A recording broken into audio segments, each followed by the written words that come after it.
بەڵازیزان تەوەریەکەمان قسەکردنە لەسەر گرفتە تەندروستیەکانی هەڵەبجە. گرفتە تەندروستیەکانی هەڵەبجە توانم بڵێم نزیک بە 10 ساڵە هەیە. لەلایەکەوە هاوڵاتیان ناڕازین لە هەندێک خزمەتگوزاری، لەلایەکی دیکەوە بەشێک لە پزیشک و کارمەندانی تەندروستی ناڕازین بەوەی کە هەندێک گرفت هەن لە ناو کەرتەکەیاندا، بەڵام تا ئێستا چارەسەر نەکراون. هەرچەندە لە کابینەی پێشوو یەک دوو جارێک وەزیری تەندروستی سەردانی و پارێزگایی کرد، بەڵام دیارە بەشێک لەو گرفتانە وەکو خۆیان ماونەتەوە و هەندێکیش باوەڕیان وایە گرفتەکان زۆرتر بوون. یەکێک لەو پزیشکە ناڕازیانە کە دکتۆرە باخان ئازاد، پزیشکی گشتیە لە نەخۆشخانەی هەڵەبجە، ماوەیەکە دەنگی ناڕزایی خۆی هەڵبڕیوە لە تۆڕە کۆمەڵایەتیەکان، هاوار دەکا کە گرفتی تەندروستی لە هەڵەبجە زۆرە، پێویستە ئەم گرفتانە چارەسەر بکرێت. لە چەند ڕۆژی ڕابردوودا دکتۆرە دەست بەسەر کرابوو. ئێستا لێرە میوانمانە بۆی کە قسە هەم لەسەر گرفتەکان بکەین، هەم لەسەر هۆکارەکانی دەست بەسەراگرتنی دکتۆرە باخان. دکتۆرە بەخێر بیت. دکتۆرە ئەگەر پێمان بڵێ گرفتەکان چین لە بەروی کاتکەمە بەخێرایی لەسەر بەڵێ طبعاً ئێمە لە ڕابردووە ئاماژەمان بۆەوە کرد بۆ نمونە هەر لە نەخۆشخانەیەکی بچووکە کە نەشتەرگەری سێمی پرایڤێتیان تێکرد لە کاتێکا لە مانگێکا 140 ملیۆن دیناریان عملیاتە کرد، 40 ملیۆنیان پیشانی حکوومەتەدا، دەیان دەناردەوە بۆ خەزێنەی حکوومەت، 130 ئەوە بۆ خۆیاندا ئەنا و ئاماژەمان بە ئەوە کرد کە گەندەڵیەکی زۆر هەیە و ئەوان دەیانەوێت شتەکە بەو جۆرە لێ بکەن کە ئەم قسانەی من دوورە لە ڕاستیەوە، بەڵام حکوومەت بە تایبەتی سەرۆکی حکوومەت، وەزارەتی تەندروستی دەتوانن بە دووادا چوون بکەن بۆ ئەو یاداشتەی کە تەنها لەسەر کەیسی کۆڕۆنا کە چەند بە هەدەردانی سامانی گشتی هەیە. باگوێ لە قسەی من نەگرن گوێ لە یاداشتەکانی راپۆرتەکانی چاودێری دارایی بگرن کە دەبینن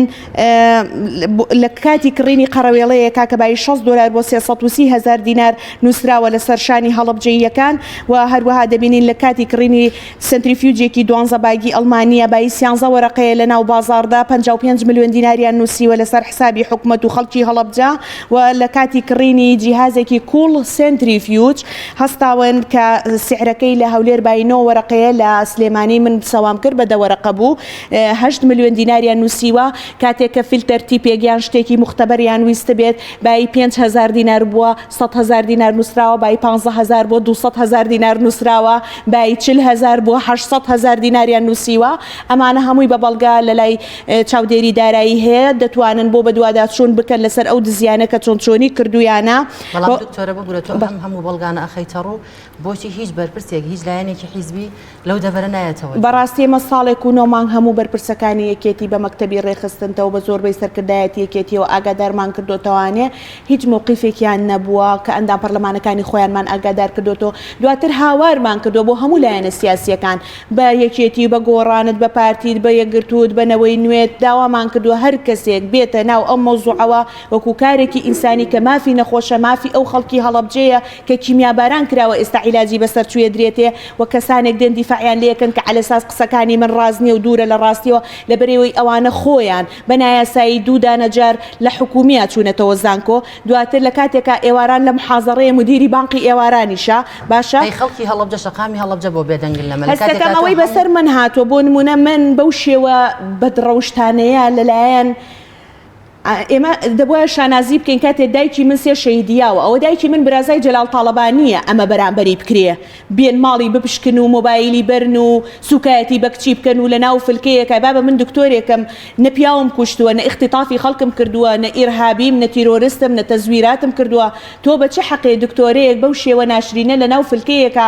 شۆفێری ئەکا؟ ئەبووە ئاسایش و ئەمنیەت بۆ پاراستنی ئاسایش و ئەمنیەتی هاوڵاتی و نەخۆش بێ، نەک بۆ پشگیریکردن لەو کەسانی کە گەندەڵی ئەکەن و ئاسایش و ئەمنیەتی خەڵکی ئەم شارە و هەڵەبجە و کوردستانیان تێداوە. لە پشت دەستگیرکردنەوەکەتەوە بوو ئەو کەسێک کە لە پشتی دەستگیرکردنەکەی منە کەسێکە بە ناوی سین لەبەر حورمەتی ئەوەی کە نەبێ بە تەشیرکردن کە مەرزپرسی ئۆپراسیۆنەکانی سلێمانیە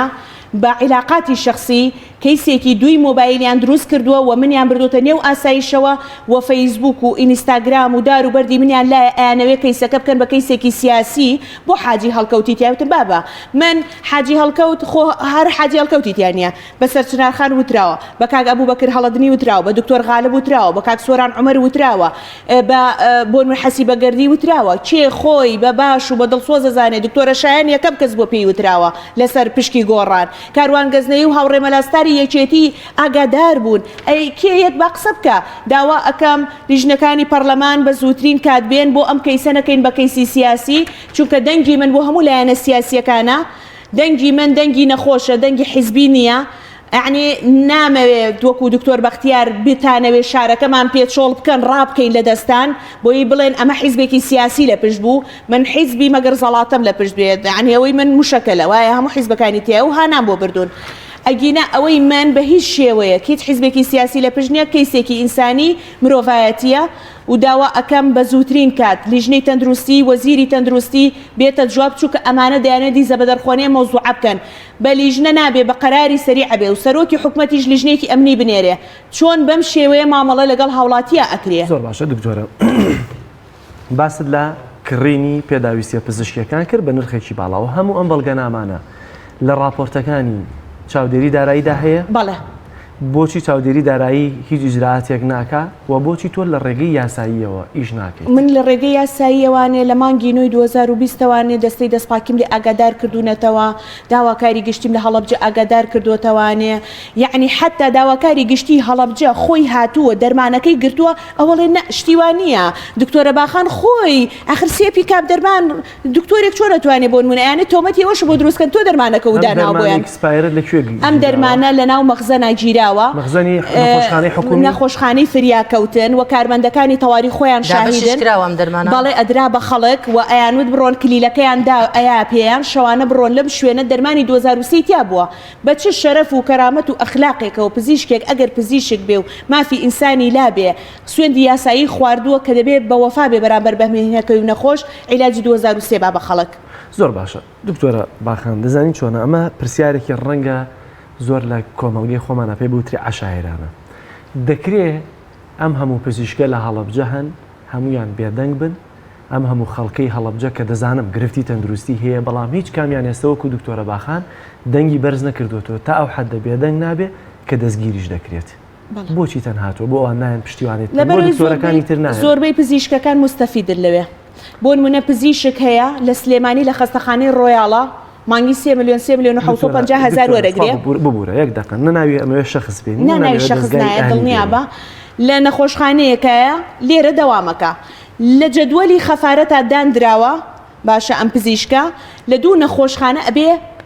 کەسێکە دیوە قاچی لە دوو نەخۆشخانە بێ بۆ نمونە نەخۆشخانەی ولادە لە هەڵەبجە تقریبی 10 دقە دوورە لە نەخۆشخانەی گشتی هەڵەبجەوە و تقریبی 5 دقە بۆ 6 دقەش دوورە لە نەخۆشخانەی کیمیابارانەوانێ کەسێکە دیوە پزیشکی بەنج بێ بڵێ تۆ لەم دوو شوێنە تەواجودی هەیە و لە هیچ کامیان نەبێ ئەمە هەمویان ئەوان پزیشکەکانی بەنج بە هیچ شێوەیەک وە بە بەڵگە ئەمە ئەتوانم ئیسپاتی کەم بەشەکانی تر دەتوانین بڵین بەشی هەناوی بێباکن بەڵام پزیشک هەیە لە ڕۆژێکە خەفارەتی هەیە لە تەواری ئەم پزیشکە بۆ موچەیەکی بنەڕەتی لە حکومەت وەرەگرێ لەگەڵ ئەوەیە لە تەواری نییە لە ئیستیشاریەکە دانیشتۆ بە بلیت نەخۆش ئەبینێ ئێ باشە تۆ خەفەری لە تەواریە چۆن لە ئیستیشاریە دانیشتووی پاشان دوای نێوەڕوان لە کلینیکی خۆیەتی هەیە بەدڵعیادەی بۆ نووسراوە عیادەشی هەیە لە چ قانونێکە هەیە حکومەت بەدڵعیادە بابەتۆ تۆ عیادەت هەبێ شەوانیش لە ئەهلیە تەلەفۆن مقیمەکە چی بۆ بکەم چی بۆ نەکەم بابە گیان ئاوا نابێت تۆ لە مانگێکە ڕەنگە لە 4 لاوە پارە وەرەگرێ لە ڕۆژێکە ئەمە هۆکاری ئەم هەموو گەندەڵیانە بۆ کی ئەگەڕێنیتەوە ئەیگەڕێنمەوانێ بۆ حیزب کە کەسانی نامەسئول کە کەسانێکی بێمستەوە ئاڵێ بەردێک ناشی هەڵیاتە گۆمە و بە هەزار زانان نایەتە دەرەوە کەسانێکی نامەسئول و ئەوەن شوێنی شیاو نییە بۆ ئەو جۆرە کەسانە وایە لە کەرتی تەندروستی کردووە بەم هەموو پەرلەمانتارانەی کە ناوت هێنا بەموو هەمانە دوت بەڵێ کەسیان هاتن بە دۆداچوون بکەن کەسیان هاتن قسە بکەن چکۆ بە ڕێ قسە بکەین ئەمانە خۆگەر بۆ باسکردنی قاچاقی سەر سنوورەکان بن هەموو ڕۆژێ لاپەڕێکیەوەنە لە فەیسبووکە نووسن هەم دەرمانە پێم وایە هێندێک قاچاقیەکە زیاتریش مەترسیدارە بۆچی ئەمانە نایەن بەدەم قسەکانی جەنابتەوە هاتوون ئەوانی ژەڵێ مەکتابەکەین و لیژنە ئەنێرین و ئێ باشە خۆ تۆ هەتا ئێستا من باشە پەرلەمانتار هەیە بە مۆبایلی خۆی دەڕات بە شێوازێکی ینی بە دزیشەوە خەریکی بە دوواداچوونە ئێبابێ بە دوواداچوونێکیش بۆ وێ بکە پێم خۆشە بێن مەدانی قسە بکەن من لە خزمەتیان نابم ئەو قسانەیشی کە ئەیکەم هەمووی بە بەڵگەوە ئەیم پێیان بێمنەتم لە هەموو قسەکانی خۆم و بە تەحەداوە ئەیڵێم ئەگەر من خلافم هەبوو لەم قسانەیە با من چی خراپە بەرامبەر دکتۆرە هەمووی بە بەڵگە دراوە بە دەستەی دەستپاکی بە وەزارەتی تەندروستی بە پەرلەمان بە داواکاری گشتی لە سلێمانی بە داواکاری گشتی هەڵەبجە بە زۆربەی لایەنەکان دراوە بە چاودێری دارایی لایەنەکان وەڵامی ئەم بەڵگانەی تۆ بێ وەڵام بێت هۆکاری ئەمە چییە؟ تۆ پەنا بردە بۆ ئەندام پەرلەمانەکان بۆ دەستەی لەبەر ئەوەی پیان وایە حیزبی باڵادەست پشگیری لەو جەماعەتاکە و کەسانی حیزبی باڵادەستە پشگیری لە کۆمەڵێک کەسی گەندەڵەکە لەویایە بەداخەوە دەبواە ئەو حیزبە خزمەتی بە خەڵکی بەژمەینێت ئەو کەسانە بتوان ئەم دۆخە بگۆڕنیات ئەوەی ئەبێ ئەو کەسانە لا ببرێن لەو پلۆپۆست من پێم وایە دەبێت لا ببرێن دەبێ بدرێنە دادگا لێکۆڵینەوەیان لەگەڵا بکرێ پشتیان بەربدرێ تاوەکو حەق و ناحەق دەربکەوێ. زۆر باشە دکتۆرە گرفتەکە تەندروستیەکانی هەڵەبجە توان بڵێم 10 ساڵێکە هەیە چونکە بیرنە لە 2011 و 12 شەو ئەمانە هەر هەبوون تەنانەت دکتۆر ڕێکە و دووجار سەردانی هەڵەبجەی کرد لەسەر ناڕزایی هەندێک ڕێکخراوە ئێستا تەنانەوە ڕێکخراوانش بێدەنگ بوون. یعنی ئەم گرفتە تەندروستیانی هەڵەبجە بۆچی چارەسەر نەوەتەکان هەڵەبجە باشتر بۆ بڕۆ خەڵکی هەڵەبجە بدوێنەڵێ دکتۆرم هەبووە فیشێکی دەرهێناوە عملیاتی گەورەی کردووە ئێستا هەرچی لە هەڵەبجەیە یا عملیاتی لوتە یا عملیاتی تەجمیلێکە ما باقیەکەی تر بە ئیزعاف 60,000 بنزین 30,000 بۆ کارمەند و نازام چی 18,000 بۆ خواردن هەموو ئیزعافەکەی گوازنەوە وەرەقەیەکەکەوێ لەسەر حکومەت باشە بۆ پەنجەشکانێ بیخەرە ئیسعافەکە و بۆ سلێمانی لەوێشەوە ئێستا بە تایبەتی ئەو دکتۆرانە بە جۆرێک بازرگانیەکەیان تەنسیق کردووە دەبینیت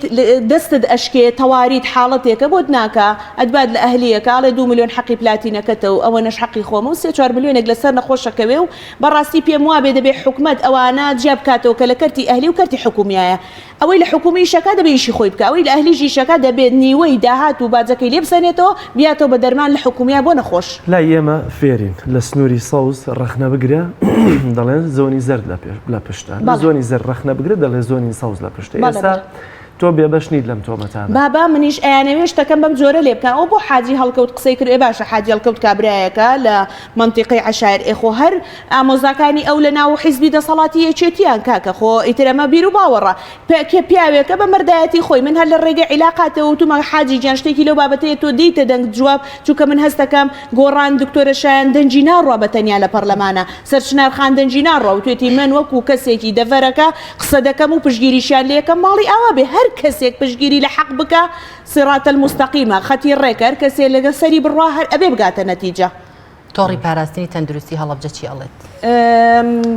پێم وابێت دکتۆر گۆران عەبدوڵڵا زۆر هاوکارمانە و تۆڕەکە بە ئاشکرایی لە بەریتانیا ناسێنراوە و تۆمارکراوە هەر لێرەوە داوا لە دکتۆر گۆرانەکەم کە پەرلەمانی بەریتانیا و ڕێکخراوی WHO ئاگادار بکاتەوە بەڕاستی ئەم وەزعی کوردستان ئەوە ناڕاتە سەر ئەگەر وا بڕوا هەرچی دکتۆر و هەرچی ئەوانەی کە لە نێو ئەو کەرتن کۆمەڵێ باندی مافیایی گەورەی تیجاریان دروست کردو و خەڵکەکەش هەموو ئەفەوتێ. دکتۆرە پێت وایە ئەم هەوڵانت هەمویان ئەن هیچ ئەنجامێکیان هەبێت هەر هیچ نەبێت دەنگەکەمە ڕایتر ئەو بای هەموویت دکتۆرە بەتەمای پەرلەمانتاری ناوەڵە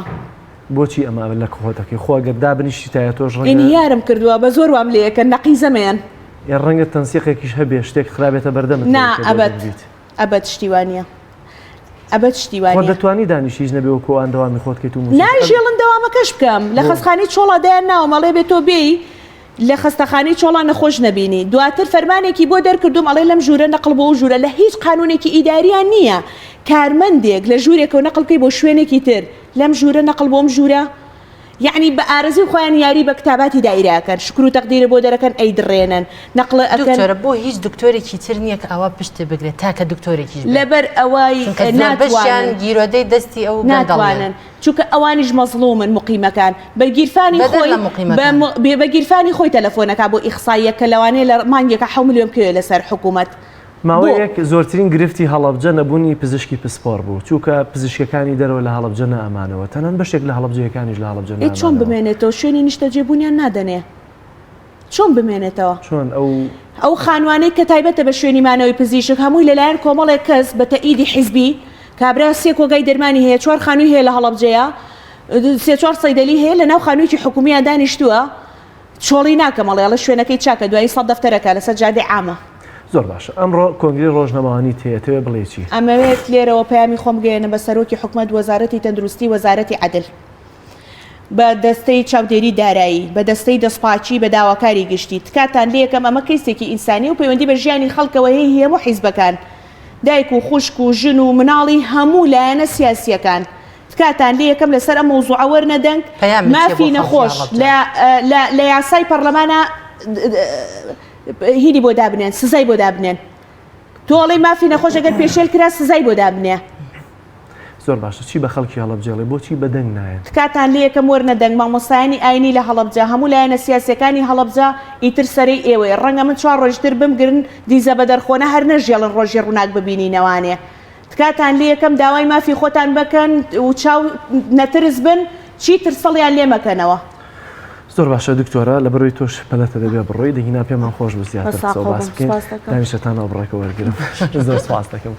بەڵا عزیزان